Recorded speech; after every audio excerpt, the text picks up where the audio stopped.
Welcome to Mythical Phylogeny Adventures. I'm your guide Jason. The horse is probably one of the most common animals to be combined to create a mythical beast, and the most common seems to be birds, such as the hippogriff.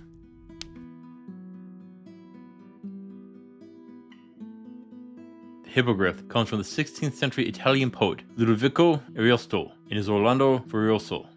Now, while most mythical creatures are the impossible union of two animals, or God and other such conditions, the hippogriff is born from the union of a mare and a griffin. Yep, this is a mythical creature which comes from another mythical creature. It is a mixture of eagle and horse. Now, most sources will say that the front half is that of an eagle and the back half of a horse, but some will reverse that. Though the original text does directly mention a beak, it was a fast beast which could circle the globe and fly to the moon.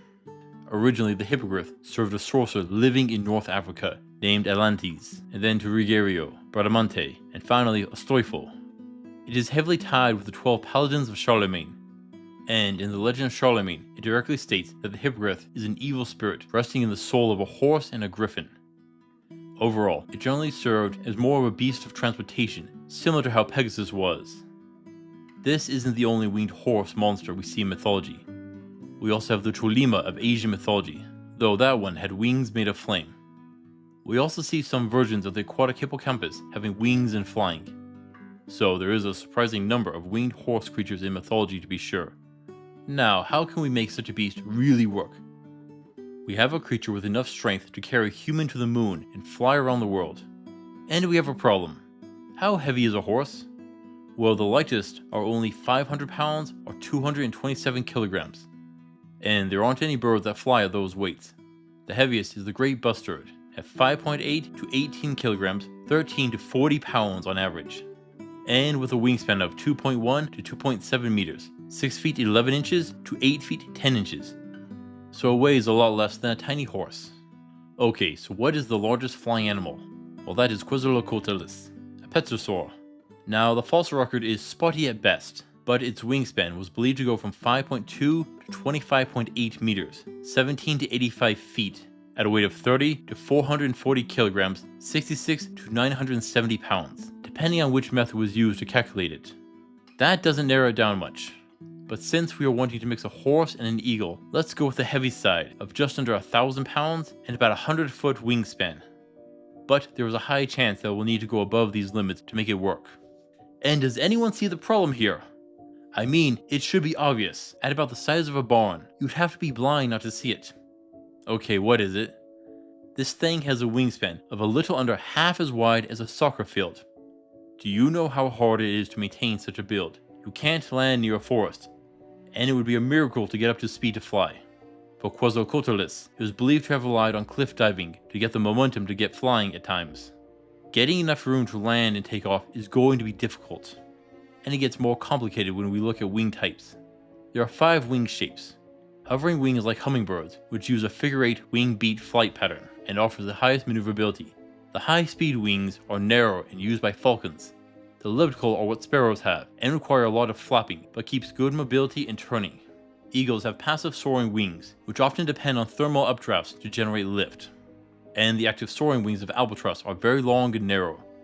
Now, Quetzalcoatlus had the more active soaring wing, but the hippogriff is said to have the eagle's wings, which are the passive soaring wings, which means that it'll need to find a thermal updraft to gain lift if it can't find some place high enough to begin. But there might be another option. It's a weird one, but the most practical.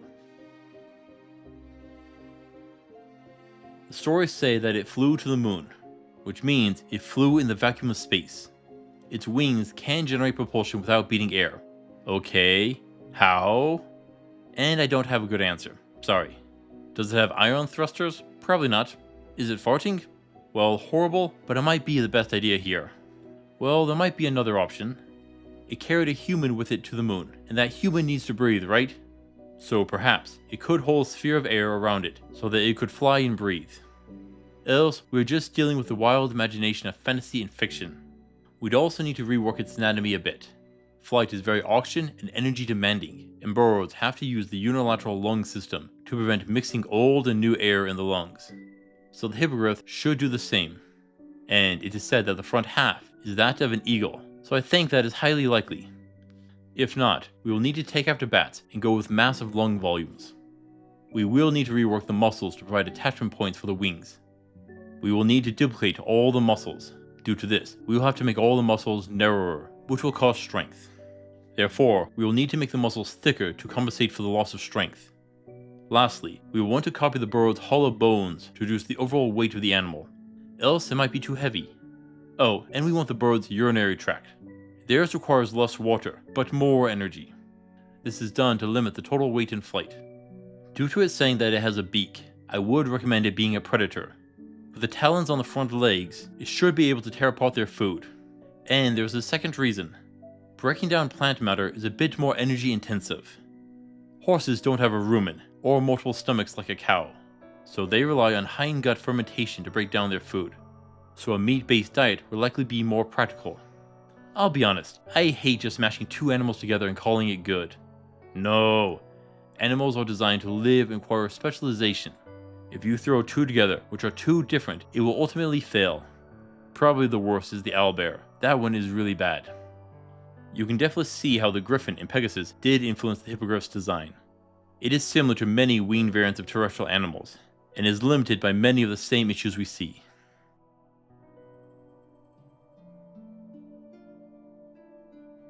So what happens if it attacks?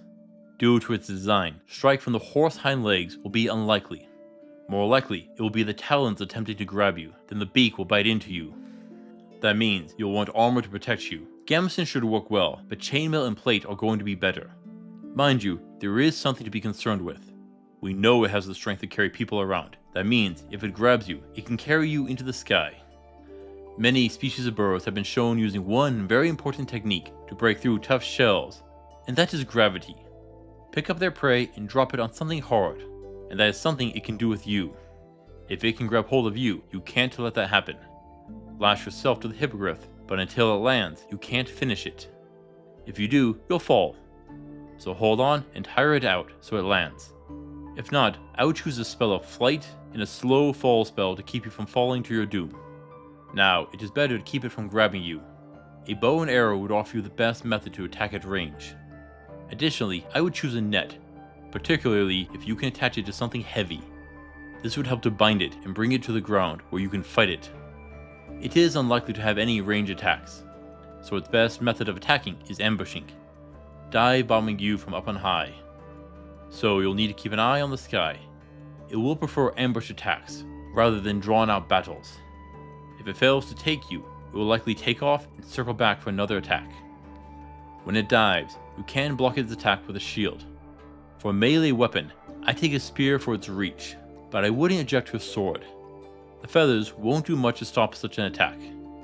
Yet if it does have the hollow bird bones, a mace is very likely to break bones.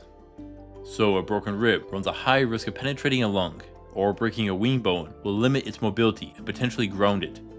Now if it does have the unilateral lungs, it opens up a heavy weakness to poison gas attacks. It will hopefully disable it quickly. Additional spells would include ice magic to freeze it and handicap it. Lightning will offer more speed than fire, but both are going to be useful here. This is a fairly straightforward fight. It isn't going to unleash some special move to take you down. Mostly, it will rely on brute force and speed to fight. I'm going to give it a 4 of 10 for difficulty. More due to its maneuverability rather than power. So long as you pay attention,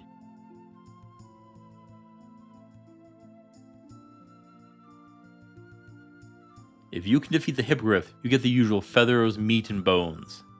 Honestly, a pretty standard fare. It'll probably taste like chicken, and you could use the same recipes that you usually do. But slaying it would be a waste. Seriously, this is a powerful beast. It can fly vast distances with ease, and even fly up to the moon. You can do it too, assuming that you can tame and mount the beast. Look how useful a standard horse is, and this one can fly. Yeah, that will be helpful. Oh, and don't forget, this one can fight a bit. So a combat Pegasus? It might even rival its Griffin father. So perfect, so long as you can learn aerial combat. The Hippogriff is far from the most outstanding variant of mythical horse, mixed with another animal category. Though there would definitely be an asset to an adventurer to be sure. Thank you for watching, adventurers. Please return next time. Until then, I'll see you on the roads.